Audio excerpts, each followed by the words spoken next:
네, 보람을 느끼죠. 예. 조금씩 변화해 가는 모습을 보니까 예. 뭐 한꺼번에 확 바뀌진 않으니까 예. 그건 뭐 그 국민들이 오히려 더 조급해하는 것 같아요. 확 바뀌었으면 좋겠다. 그래야지 통쾌하고 뭐 이런데 절대 보수가 그럴 순 없죠. 네, 그렇죠. 네, 그게 전문가가 이제 실질적으로 이제 사령탑이 되니까 아무래도 이제 새누리당은 그게 2012년부터 계속됐고 그게 성공을 하게 되면서부터 이제 그 2014년대도 제가 또 2년이 돼서 이제 가서 또 이제 진두지휘하게 되고 이렇게 되니까 이제 뭐 야당보다 좀 여당이 좀 우세하지 않냐 이렇게 생각했고요. 그래서 이제 2015년도에 아마 이제 손혜원 위원장이 그런 저희 새누리당 쪽에 벤치마킹을 해갖고 손혜원 위원장이 들어오게 되셨죠. 그렇죠. 네. 원래 이제 정치 뜻이 있으셨던 모양이에요. 아, 원래. 네. 저는 이제 전문가로서의 역할을 하고 정치가 워낙 잘 아시겠지만은 그 대표님께도 잘 아시겠지만은 정글 같잖아요. 경험이 없는 사람이 함부로 뛰어들었다가 물어뜯기가 십상이고 그다음에 이제 저 같은 경우에는 그 들어와서 내가 정치를 한 거가 아니라 좀 어떤 보람을 느꼈냐면 세상의 변화에 조금이나마 기여를 하는 사람이다. 이렇게 그걸 느꼈어요. 그러니까 그 당시 총선 때도 새로운 당명으로 이제 변화를 주었고 특히나 이제 빨강색으로 변화를 주면서 대한민국의 금기를 갖다가 없애버린 레드 캠퍼스가 없애고 자랑스러운 대한민국의 색깔로서 다시 제자리에 잡게 했던데 나름대로 이제 기여를 했지 않겠습니까? 그런 것에 대해서 2014년대도 뭐 피켓 1인 시위나 뭐 반바지 같은 어떤 것을 통해서 권위주의적에 딱딱했던 분들을 변화를 시켜주고 이것이 제가 어느 정치에 뛰어들어서 하는 것보다 훨씬 더 의미 있는 일이라고 이제 생각하게 됐어요.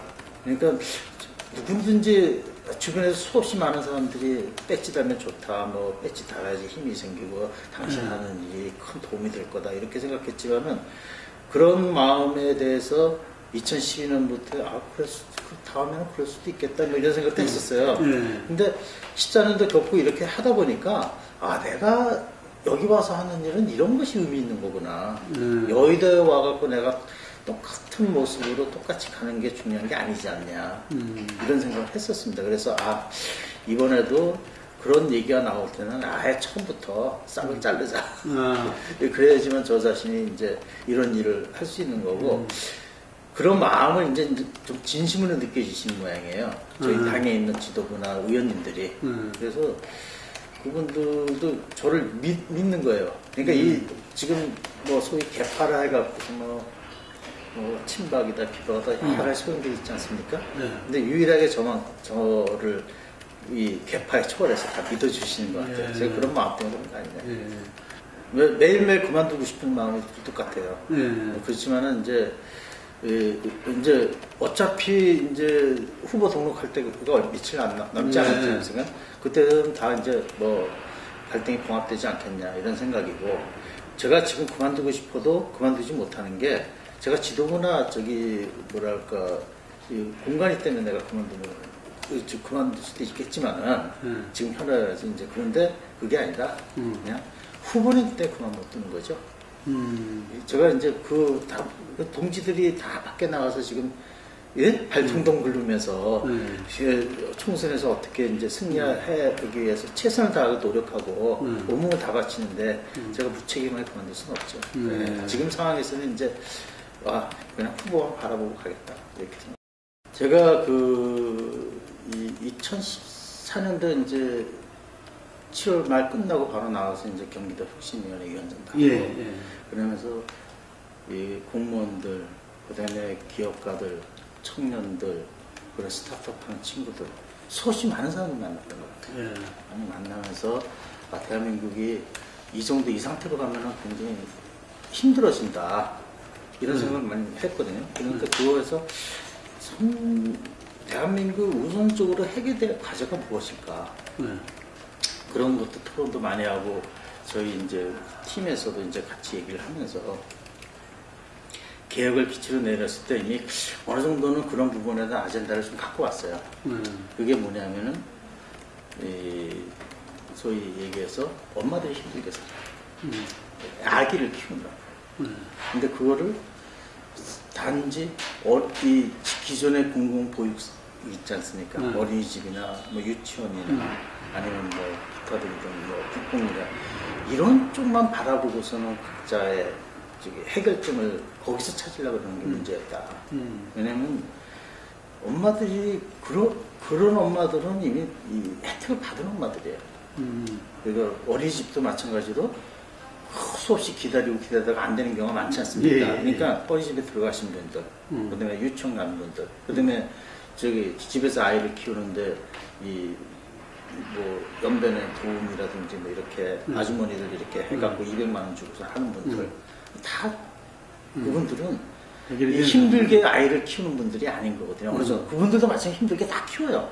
그렇지만 어느 정도는 되는데 그러지 않은 분들이 대다수예요. 그러니까 소위 얘기해서 맞벌이 하시는 분들, 힘들게 맞벌이 하시는 분들이 어떻게 아이들을 어쩔 수 없이 아기가 2~3살 됐는데도 어디 뭐 보육원 맡기고 뭐 어떻게 맡기고 우선도 자기는 가서 이 돈을 벌어야 될 사람들이잖아요. 그 다음에 미혼모, 또 뭐 기타 등등 뭐 이런 분들 그냥 혼자서 또 이 대가족이나 이런 게 없이 또 집에서 혼자서 키우는 엄마들 계시잖아요.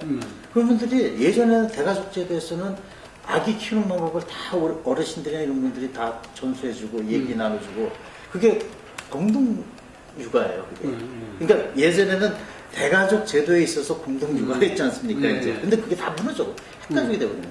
그러니까 아기들이 그 어떤 경우는 이제 계모 때문에 불상사나고 유기되고 이런 거 있지 않습니까?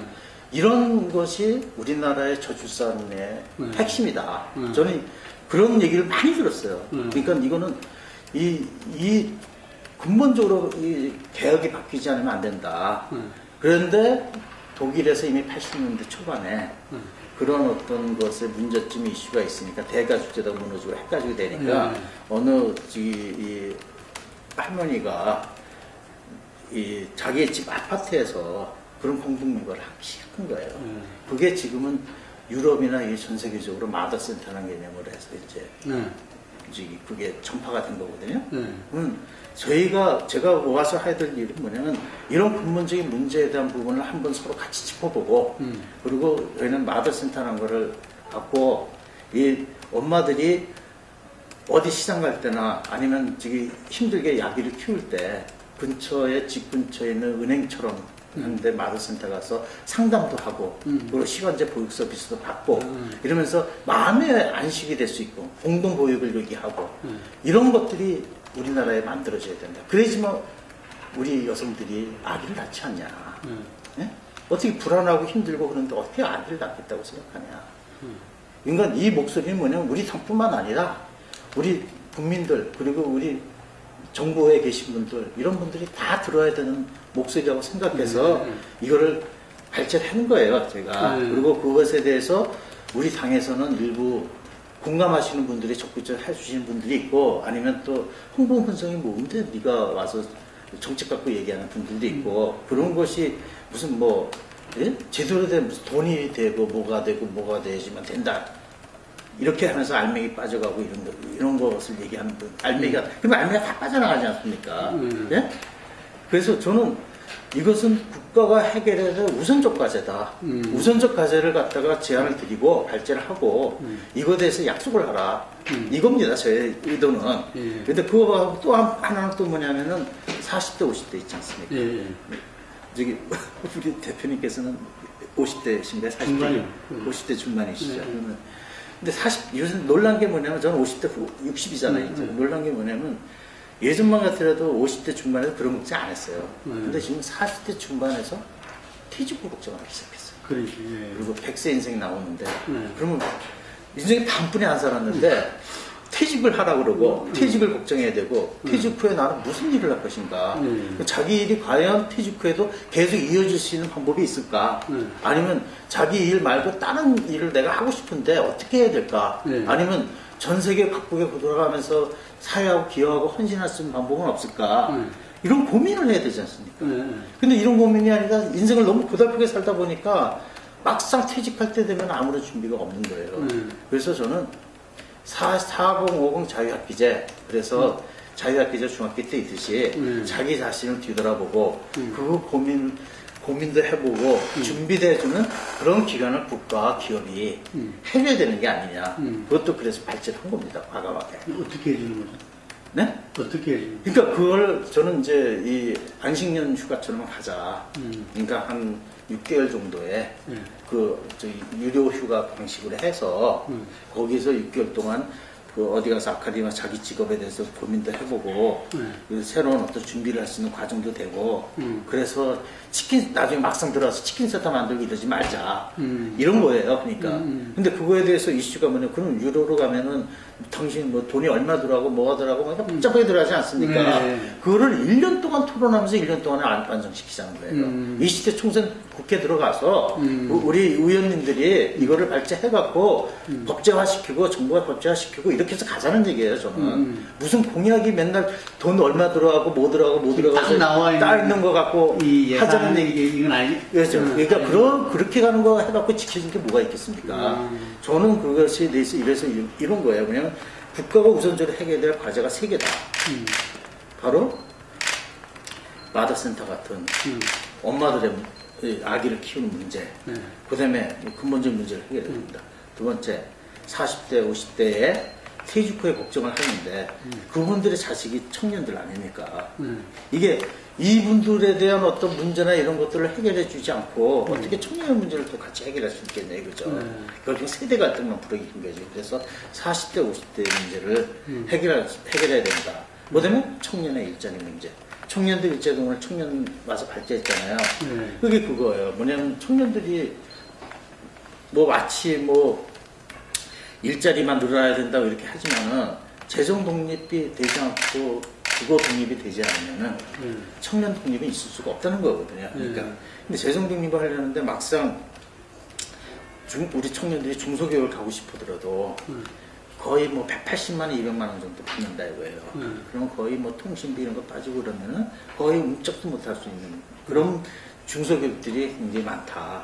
그러면은 오늘 와서 발제하는 친구가 그거예요. 그러니까 오히려 이 무슨 뭐 취업을 준비하는 식으로 해서 몇십만 원 주는 30만 원인가 주는 정부 안이 있었잖아요. 지금 이번에 발표한 게. 그리고 박원순 뭐 이제 시장 같은 건 그냥 무조건 주는 거 이렇게 했는데 그냥 그 중소기업에 가는 친구들한테 어느 정도 재정이 독립할 수 있는 어떤 1년간에 뭐 지원을 해준다든지 얼마라도 뭐 이런 걸 해달라는 거예요. 그게 청년들의 얘기에서 나온 거예요. 그러니까 우리도 포퓰리즘 싫다. 그럼 공짜로 주는 게 무슨 의미 있냐 이런 거거든요. 그럼 중소기업도 활성화되고 우리는 미스매칭되는 어떤 일자리 문제도 해결되지 않겠냐. 뭐 이런 것이 오늘 발제한 거예요. 그러니까. 그래서 그것뿐만 아니라 청년의 문제, 40대, 50대 그 제2인생에 대한 부분, 그 다음에 진짜 우리나라에 필요한 어떤 엄마들이 아기 키우는 문제. 이와 함께 지금 개혁되는 걸 가불개혁이라는 부분으로 이제 통칭해서 우리나라 국민들은 다 각각 의리 대부분 경험이 있으니까 그 가불이 각각 의뢰 개념에서 좀 더 떠나서 갑질하지 말고 각각 의리 상호 배려해주면서 살 수 있는 방법에 대한 문제를 우리가 진단해보자. 그 다음에 이제 일자리 규제개혁.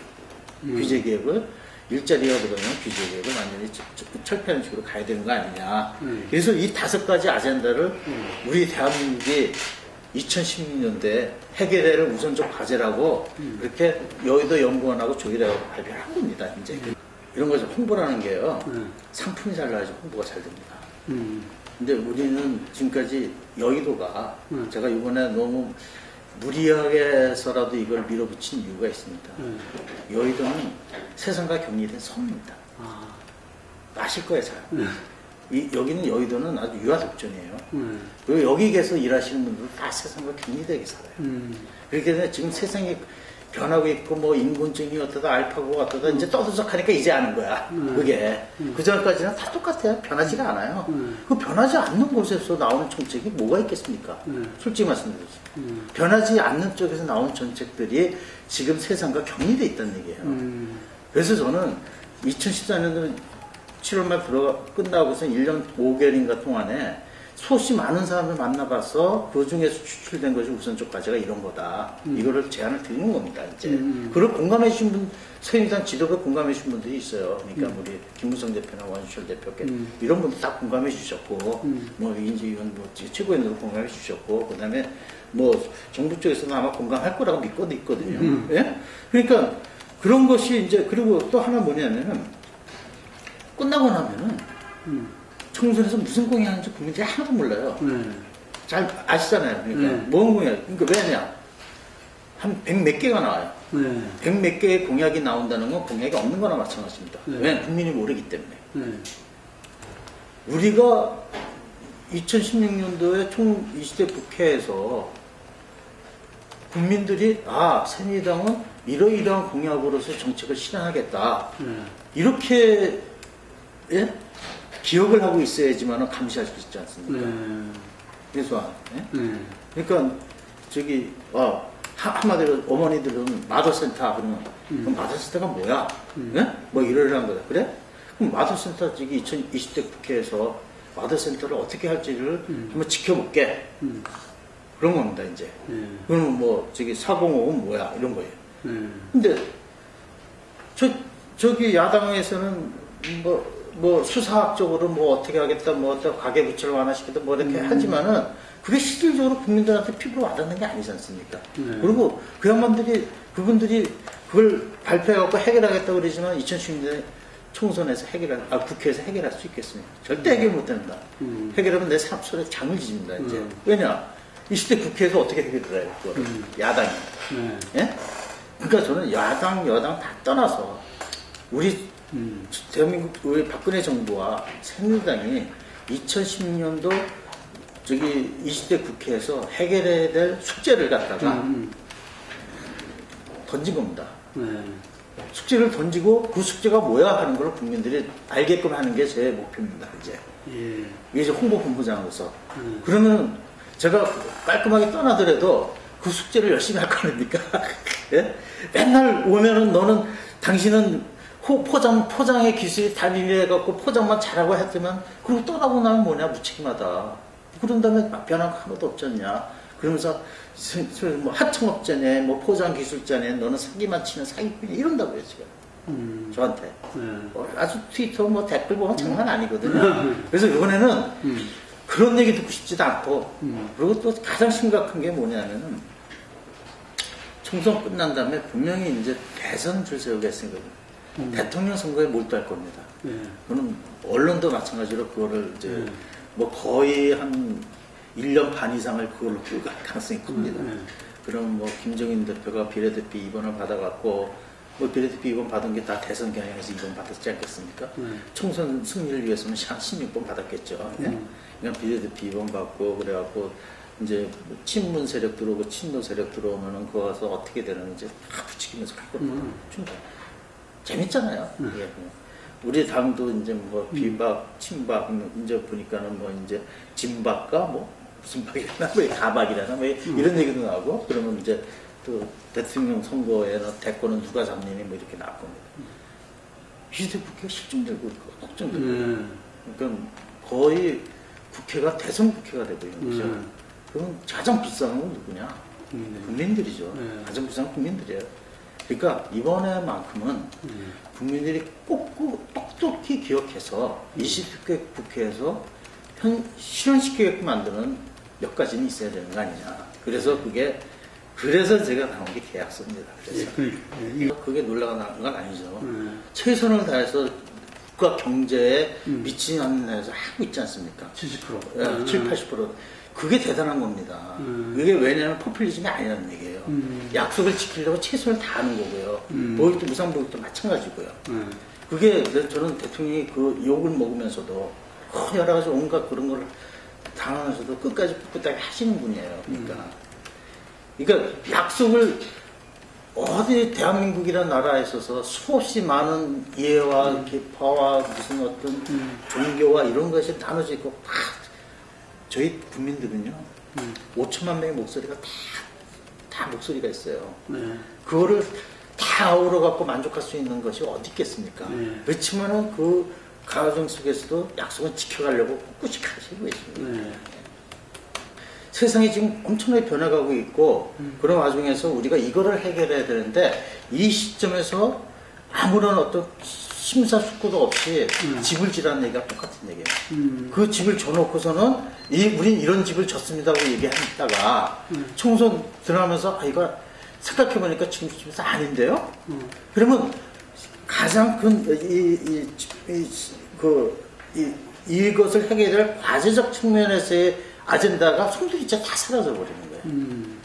그러니까 저는 그렇게 가면 안 된다고 보는 거예요. 뭐냐면은 이런 집을 질 것인데 이 안에 내용물이나 이런 부분을 충실하게 다 해갖고 이 대전제가 되는 부분을 더 극대화시킨 어떤 그런 정책을 법과 제도를 20대 국회에서 1년 동안에 수기해갖고 만들어야 된다. 제가 말씀드린 거고요. 그래야지만 우리나라가 앞으로 나갈 수 있는 거지. 마치 재원이 이렇게 되고 뭐가 이렇게 되고 이렇게 실행되고 이러면 나중에 다 보면은 있잖아요. 거의 뭐랄까 그 무슨 집이에요? 그러니까 부실공사가 돼버리더라고요. 지금 사실 정책들이 다 그런 어떤 빠져나갈 그러니까 소위 얘기해서 빠져나갈 구멍에 이제 흐물흐물한 있잖아요. 정책들로 된 거예요. 그러니까 우리 당에서 누구 당에서든 뭐냐 보육에 대해서 어떻게 생각하냐 그러면 아기를 행복하게 키우는 어떤 세상을 만들겠습니다. 이렇게 될 수밖에 없거든요.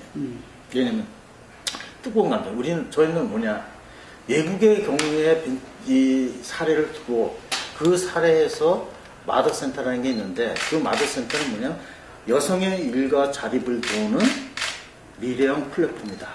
이렇게 규정을 지어놨어요. 그리고 거기서 어떻게 은행처럼 만들겠다. 은행처럼 가기 쉬운 거 은행만큼 많이 만들겠다. 몇 년 후가 돼도 10년 후 이렇게 하고. 그 다음에 이제 거기에서는 공동 보육을 하고 엄마들이 40대 50대 엄마들이 일자리를 거기서 늘리고 그 다음에 시간제 보육 서비스를 이렇게 보면 그러면 이제 거기에 대해서 반대쪽에서 그러면 예산이 얼마 정도 내긴다고요. 저는 그렇게 말씀드려요. 뭐냐면은 국가적 제한이다. 저출산은 거기에 무슨 돈 얘기를 하냐. 그 예산에 대한 어떤 경중에 따라서 이것이 해결되는 게 아니다. 해야 될 일이다. 해야 될 일이다. 당연히 해야 될 일이고 이거를 민간 협력으로 갈 거고 마더센터는 정부와 이런 게 주체가 되는 게 아니라 민간이 주체가 됐을 때 정부와 새누리당이 도와줘야 된다. 그리고 시민운동처럼 돼야 된다. 그래야지만 이것은 성공할 수 있다. 선거의 승패보다도 있잖아요. 하고 싶었어요. 들어올 때부터 이게 우리 대한민국을 위해서 필요한 거다. 그리고 그것이 새누리당에서 제안이 돼갖고 이것이 해결이 되면 저한테는 가장 보람된 일이에요. 그러니까 나중에 가서 이게 이 조동훈 홍보기 본부장이라는 사람이 와서 제안을 하고 이것을 발벗고 나서고 이래서 뭐 선거에 승리가 됐냐 패배했냐 이런 것보다도 그래서 20대 국회에서 이것이 잘 돼갖고 우리 청소년부터 여성분들이나 젊은 엄마들이 이 마더센터 때문에 행복한 삶을 살 수 있는 거로 가게 된다면은 그만큼 가슴 뿌듯한 게 어디 있겠습니까? 저는 그래서 물불 안 가리고 선거 승리가 패배는 이런 생각 안 해요. 저는 이것을 통해서 우리가 심각하게 생각해보고 이게 무슨 뭐 경제문제나 경제 뭐 어쩌자니 이거보다 더 중요한 일입니다, 진짜 이게. 그리고 2010년대 중요한 일이고 이런 일들을 갖다 미션을 숙제를 주지 않으면은 대한민국은 대선으로 몰빵이 돼갖고서는 진짜 2018년도에 어떻게 될지 몰라요. 그래서 저는 이거는 그래서 믿죠. 저는 분명히 대통령께서는 이거를 동의하실 거다 이렇게 생각하고 있죠. 악영향을 미친다고 생각하시는 분들도 계시지만은 국민들은 결국 현명한 판단을 내리실 거예요.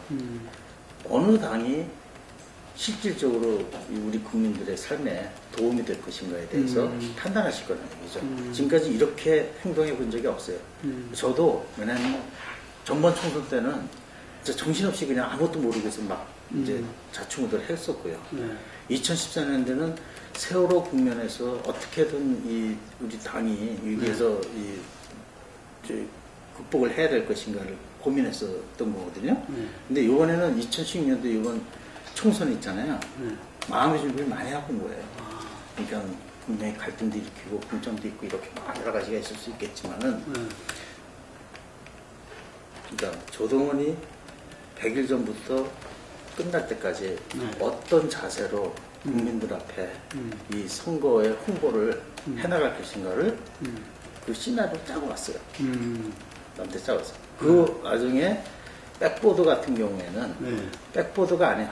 공천에 대한 충돌이 일어나고 있을 때 나는 어떤 메시지로 국민들한테 말할 것인가 이 고민을 다 했거든요. 그 고민 속에서 보다 보니까 백보드를 싹 없애면 거기서부터 시작되겠구나 이렇게 나온 거야. 그러니까 애초부터는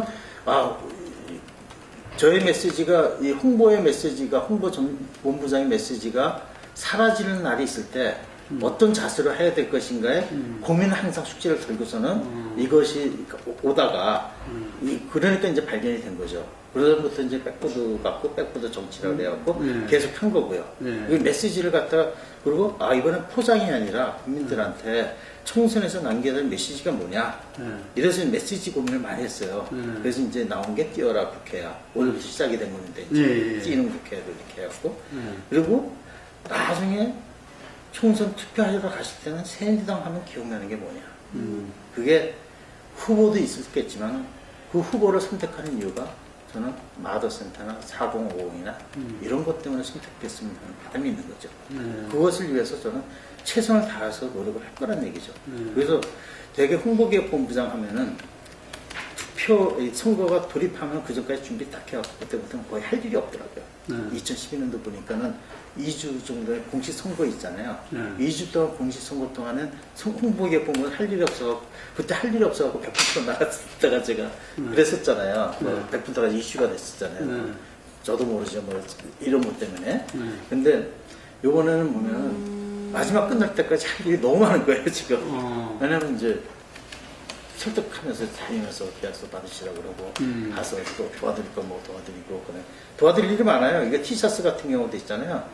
그 선거운동원들이 다 입게끔 만든 거예요. 메시지 티셔츠 이렇게 해갖고. 그러면 길거리에서 이렇게 인사를 하더라도 이 뭐 메시지 티셔츠가 뭐 마더스타만 입으시든지 아니면 5개를 다 입으시든지 운동원들이 입고 다니면은 국민들은 눈으로 이렇게 다니면서 있잖아요. 볼 겁니다. 그래서 저는 5개의 개혁 과제를 갖다가 메시지 티셔츠로도 보이게 하고, 그 다음에 CF에서도 보이게 하고, 그 다음에 선거 공보에서도 보이게 하고, 그 다음에 이제 각 후보들 있잖아요. 팜플렛에서도 보이게끔 하고, 곳곳에서 보이게끔 해라. 이걸 계속 역설하고 다닐 겁니다. 그래서 언론에 나가서도 제가 계속 얘기할 거예요.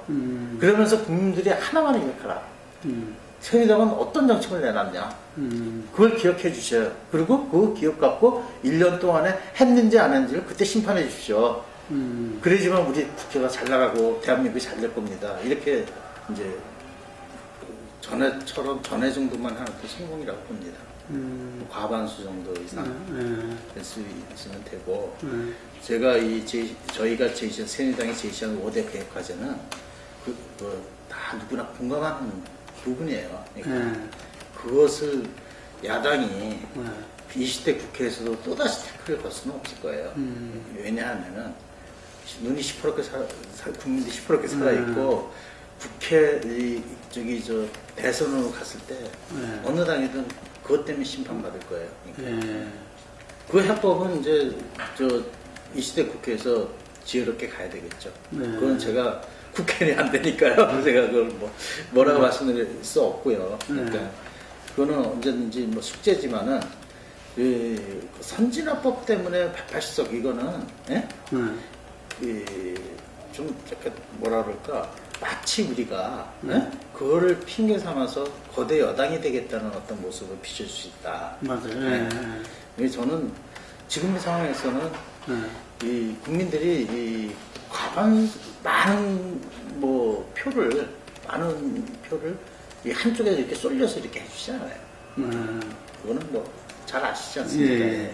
그랬을 때 우리가 그래도 국정을 수행하고 해결하려면은 네. 과반수 이상은 좀 힘을 실어줘야 되는 게 아니냐 네. 이런 말씀이죠. 예. 그렇죠. 그러니까 예. 그게 이제 식물국회 반대 쪽에 동물국회라는데 20대 국회는 그렇다고 동물국회가 되면 되지 않지 않습니까? 저는 뛰는 국회가 돼야 된다는 거죠. 네. 일하는 국회를 뛰는 국회. 그러니까 아주 액티브하고 활동적인 그런 국회가 돼야 된다. 그래서 동영상에 나오신 분들이 다 뜁니다. 대표님도 뛰고 원내대표님도 뛰고 다 뜁니다. 그러니까 뛰는 국회가 돼야 된다. 그게 가장 역동적인 국회가 돼야 되는 거고, 제가 전에 이제 어디 인터뷰했을 때 새누리당이 동물로 비교하면 어떤 동물이 되었으면 좋겠다 했을 때 제가 가만히 생각해서 치타라고 그랬어요. 치타. 이 세상이 급속도로 변화가는 데 있어서 같이 빠르게 이 대응하고 그리고 이 속도전으로 갈 수 있는 이런, 그러니까 여의도가 정지된 섬이라 그러면은 이제 이 국회가, 20대 국회가 뛰면서 있잖아요. 그 정지된 섬을 굉장히 살아있는 섬으로 바꿔줘야 되는 게 아니냐. 그러니까 그렇게. 옛날에는 거의 다 따로 놀았죠. 따로 놀았죠. 근데 그렇게, 그러니까 저는 여력이 되는 순간은 어느 지역구에서 이렇게 SOS 치면은 제가 좀 다 도와드릴 생각입니다. 제가 잘하는 거 슬로건 만드는 거 이런 것부터 해갖고 전체적 선거 전략에 의해서 하는데 아무래도 서울 수도권은 어떤 그 개별 지역구에 대한 어떤 공약이나 이런 것보다도 그렇죠. 대한민국 전체에 대한 어떤 상과 이런 문제에 대해서 좀 예민하게 받아들이시니까 아무래도 저희 5대 개혁과제를 좀 공감할 수 있지 않겠나 이런 생각이죠. 총선 후가 많이 걱정돼요. 그러니까 지금 총선 동안에 뭐 하겠다 이러지만은 총선 후에 20대 국회가 됐을 때 그 다음에 대통령 선거에 모든 정치가 블랙홀처럼 빨려 들어가면은 우리는 대한민국의 절체절명의 이 순간을 갖다가 놓치는 경우가 생깁니다.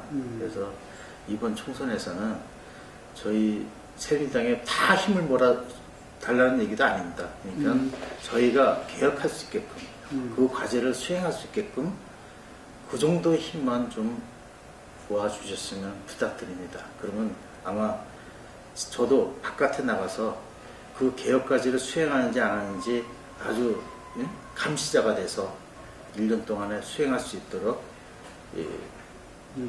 감시자 역할을 충실히 할 테니까 꼭 좀 부탁드립니다. 감사합니다.